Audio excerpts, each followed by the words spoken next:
Hello, troopers, and welcome back to G.A.R Productions. Today, I just wanted to talk about the future of LEGO Star Wars a little bit, and maybe the uncertain future. Not that they'll stop making sets, but what is it going to be like in time to come? What are we going to see from LEGO Star Wars, and is it going to be good or not? First off, kind of going off of last Saturday's video, I wanted to go over more generally size and price of sets. You know, sizes in general seem to be getting smaller, and in most cases, I think that's acceptable. I think the sets still have had higher detail and look really good, like most of the Ahsoka sets. If not her shuttle, it would have been nice to be a little bit bigger to get some more detail out of it. And the underside is kind of atrocious, unfortunately. But most of the other sets in like that era and most of the sets we've gotten this year, I think are really decent sizes, even though some of them have been downsized. But is that going to continue to happen with the play sets? Are we going to still see the adult sets take the high-end play set levels? Are there going to be bigger play sets anymore, except for like ones and twosies? That's what I'm interested to see, and I don't know. I wish I had a better answer. I think it's going to be like this for a little while. It seems like LEGO kind of goes in 5 to 8 year time spans of really doing things and changing things. We started to see this change in 2020. Many changes in 2020. Clone trooper designs, more adult sets, less play sets getting smaller. Really felt like it really started to happen in like the 2019 to 2021 era, and it's been kind of a mixed bag. Price wise, are the sets going to increase comparatively above inflation? I understand some of the sets were raised and now new sets are raised due to inflation. I understand that, but battle packs for a long time have been above inflation.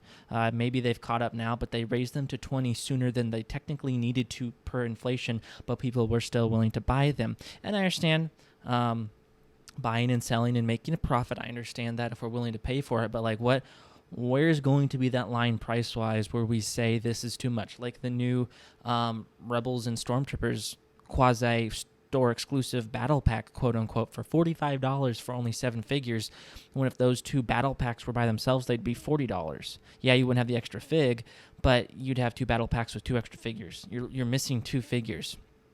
And that's kind of unfortunate.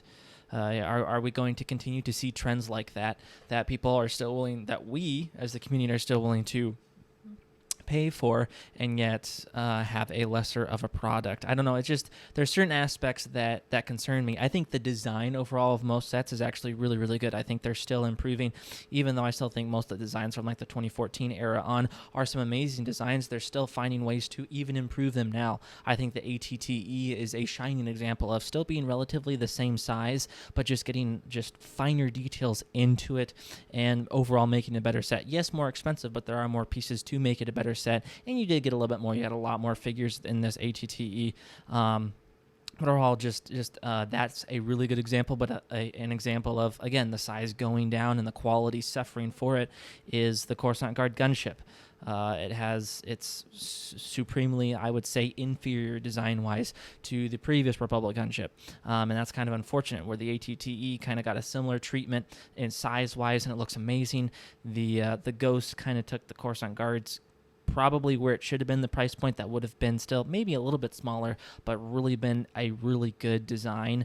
And they just felt like they had to cut a few corners to get it down to the $140 slot, and it seems like the gunship suffered for that. So are we going to continue to see things like that as well happen, where certain sets really should be at a higher price point, but they get pushed down lower, kind of like the 2019 Turbo Tank is another good example of that, where they put the Turbo Tank in the $100 slot instead of the $120 or $140, and it's very small. A good-looking design, but the smallest Turbo Tank ever, even smaller than the 2005 one. Quality of figures, where's that going to go? Most of the time, they've been really, really amazing. Even from this year, I think of just some off of my head is like the new Nyanub figure is amazing. And other figures. The Mandalorians that we've been getting are really, really nice. But then there's been some other figure issues. Luke and Leia from the speeder bike chase just not being the quality level that they should be, that they have been in the past for a similar figure in sets that came with them.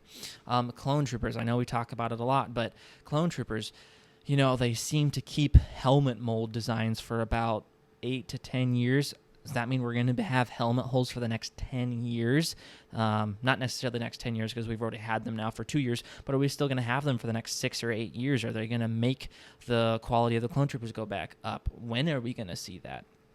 I think we will see it. I do want to give some hope just off of basic economics. I do want to put this in. Basic economics, things go up and things go down. The stock market goes up, it goes down. Even currently right now we're in a bit of a downward thing, but that's not the focus of the channel. But things, and quality wise too, there are times when things are really good in quality, but they end up coming down, but they can go back up. So I'm hoping that is the case for Lego Star Wars, and in particular clone troopers and other figures, army figures almost more particularly, because it just seems like certain ones we are getting, and almost all the armies I think are not doing the best, honestly. The individual figures, like the name people, are really, really good, but the armies I feel like are suffering lately. The Empire, the dual molded helmets, I know some people enjoy them, but it's like 66% or more of the community does not like the current mold. 66% think that the old Stormtrooper helmet design is far superior.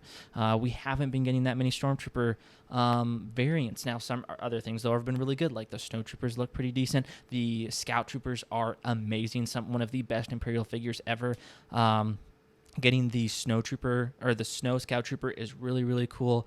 But there's just other aspects of the Empire that are suffering. Again, clones, that's been talked about many, many times, numerous times, even on the channel, whether of printing, failures of the helmet holes. The Separatists, it was really nice to get the Super Battle Droid again. It was nice to get the pilots and the gift with purchase, but when are we going to see pilots in a regular set that people can get? It's been a long time since we've seen security and commander droids. There's no excuse that we should not be getting commando droids, and especially like people, I think, not that we have to have a lot of them, but like a couple, like one or two variants of tactical droid, or especially like super tactical droid, who they had pretty prominent roles in Lego Star Wars, or not in Star Wars, the Clone Wars, one episode in Rebels. Like, they're pretty prominent. I think there would be a place, and there should be a set where they can get into the market, because I think we would like to see those. The Rebel Alliance, we've had Rebel Fleet Troopers and Rebel Hoth Troopers, and that's like it's been a way too long since we've got any Endor troopers. So yeah, the figure wise, unlike the name characters, have been really good. There's been a couple exceptions that have not been so good, but the armies just don't seem to have the same level of quality or that we should have, in my opinion. It's nice to get battle droids. That's really amazing to see super battle droids, but we need some more droid variants again. The clones could use some help with their printing issues in their helmet holes. We could use maybe think about a redesign. They realized that the community didn't like the Rebel pilot helmets, and they went back. And I know they're really stuck in now 5 years into the Stormtrooper helmet, but maybe it's time to retire that mold early and go back to the old mold, because I think the majority of the community would like the old mold back, and I think the other minority, I don't think they would be. There'd always be a small minority that really likes it that would be disappointed going back, but I think the vast majority of the community would be appreciative, either okay or in full support, going back on the Stormtrooper helmet. And the Rebel Alliance just needs more figures and variants of starfighters. Talked about that last week, though, so we won't talk about it too much. But the long and the short of it is, I am a little bit concerned for the future of Lego Star Wars. The size-wise, are we just going to keep getting smaller sizes? The price points is what really concerns me, of sets just getting seemingly more expensive for no apparent reason. Ahsoka's Jedi Interceptor, we have yet to see what that's going to be like next year, but that could be a really overpriced set, unfortunately, and that does concern me. And then just the quality of figures, mostly particularly when it comes to armies and army building, because that's a huge subplot, or not subplot, but undercurrent of the Lego Star Wars community, is people who like to army build, and right now it's kind of hard in certain ways to have, one, quality figures, and two, certain variants of figures and certain factions to army build is quite difficult right now. So I hope that changes. We never know what the next 5 years will bring. Certain aspects where there were hard times, especially for like clones. There wasn't a lot of clones in, like, let's say 2015 to 2020. There wasn't a lot. Now we do have a lot of quantity of clones, but maybe we can get back to also having a good quality of clone trooper as well as rebels and stormtroopers as well. So I hope you guys enjoyed. Let me know, please, down in the comments what you think, if you agree with my concerns for the future of Lego Star Wars, or what your concerns are, and also potentially what you do enjoy. There are aspects right now of Lego Star Wars that I really do enjoy, that I think they're doing a really good job. Again, some of the figures, like, I know I already said them, but I am really excited for that, and I am up. Most of the 25th anniversary figures were really cool this year, and most of the sets, honestly, from 2023 or 2024, have been really solid sets. There's very few that have been pretty deady. There's been some really solid sets this year, and that should really be commended, and looking forward to going into 2025 and seeing what we get for hopefully Revenge of the Sith and other sets and figures, and hoping that it might begin an upward time for not only, yes, sets overall, but price-wise and quality of figures as well. So thank you guys for watching. I hope you have enjoyed. If you haven't already, please like the video and subscribe. Share with a friend if you think they would be interested in this topic, and I will catch you guys next time.